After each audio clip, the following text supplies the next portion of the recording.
the previous sections, we have selected our soil and we have sieved our soil in order to remove organic material and get the correct grading. What we're going to do now is we're going to mix our mixture in order to manufacture Hydraform interlocking blocks.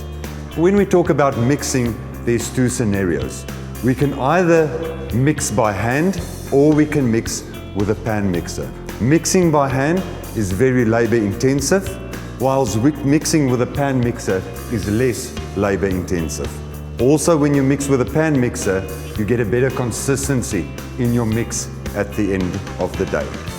When loading the pan mixer, make sure that the pan mixer is switched on before the material goes into the pan mixer. Your soil is the biggest quantity or volume, so load the soil first. Thereafter, you will load the cement and you will dry mix for 1 minute or until you notice that it is well mixed. After you've done that, you will add in the water. Use a watering can and sprinkle the water onto your mixture. Mix for another minute or until you notice that it's well mixed.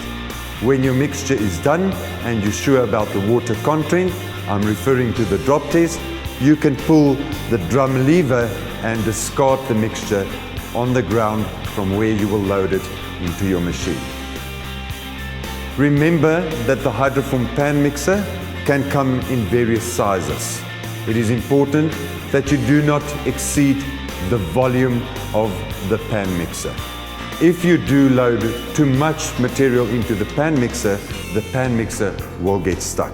The blades inside the pan mixer is also consumable parts because of the corrosive nature of the soil we're working with. Keep in mind that you will need to replace the blades periodically.